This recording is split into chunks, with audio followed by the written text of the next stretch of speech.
When I first found out, the world just stopped. It felt like the floor had vanished from beneath my feet. My wife, the woman I had built my life with, the person I trusted more than anyone, had been living a double life. The betrayal was a physical pain, a constant weight in my chest that made it hard to breathe. Everyone around me, our friends, our family, they all looked at me with pity. I could see it in their eyes, the unspoken assumption, "He's broken. He'll never recover from this." They whispered behind their hands, wondering how I'd manage, how I'd ever stand on my own 2 feet again. And for a while, I almost believed them. The first few weeks were a blur of sleepless nights and hollow days. I'd walk through our home, a museum of a life that was no longer mine, and every object screamed her name. The coffee mug she used every morning, the blanket we cuddled under on the sofa, the pictures on the wall of a smiling, happy couple that now felt like a cruel joke. It was suffocating. I lost weight, I lost focus, and I lost my sense of self. I was just the guy whose wife cheated on him. That became my entire identity. The anger was immense, a raging fire that threatened to consume what little was left of me. But beneath the anger was a profound, bottomless sadness. It felt like a death. The death of our future.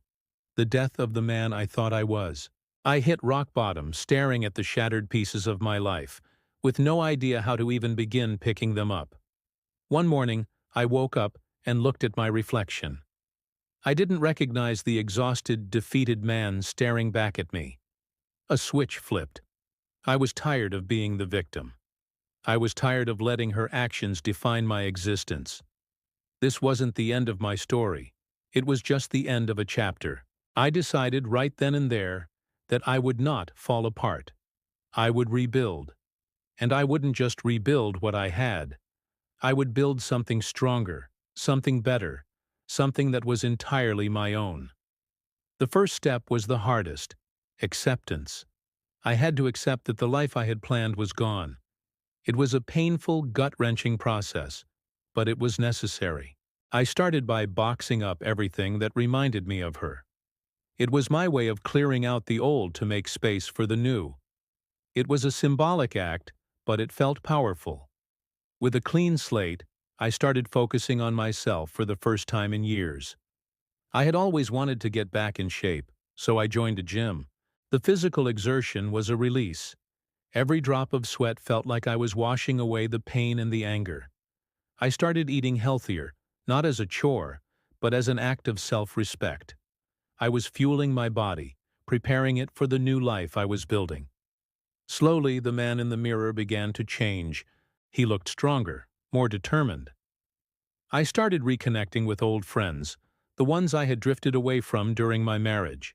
We went hiking, played basketball, just talked.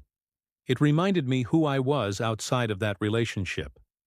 I rediscovered hobbies I had abandoned, playing the guitar, woodworking, reading books that weren't just for show on a coffee table.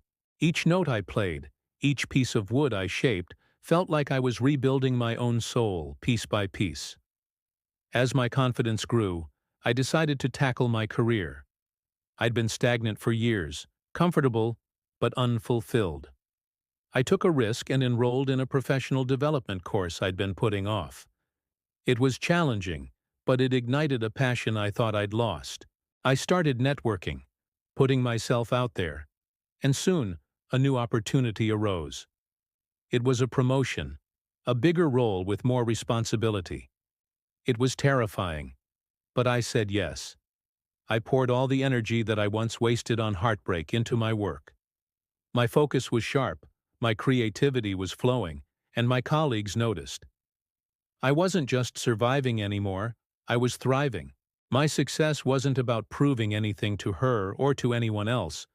It was about proving to myself that I was capable, that I was worthy, and that my value was never tied to someone else's loyalty. It's been a few years now. My life is completely different, and honestly, it's better than I could have ever imagined.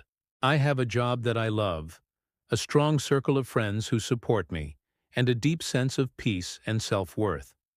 I even started dating again, not out of loneliness, but because I was whole on my own and ready to share my life with someone new. Looking back, the betrayal was the most painful experience of my life, but it was also the catalyst for my greatest transformation. It forced me to confront my weaknesses, discover my strengths, and build a life of authentic happiness. People don't look at me with pity anymore. They look at me with respect. They see a man who faced devastation and didn't just survive. He rebuilt his entire world, stronger and more resilient than ever before. For anyone going through a similar storm, know this: you are not broken. You are in the process of a breakthrough. The pain is real, but it is not your final destination. You have the power within you to rebuild, and the life you create on the other side can be more beautiful than the one you left behind. Thank you so much for watching and for being a part of this community. If this story resonated with you, please hit that like button and subscribe for more content. It truly means the world. See you in the next one.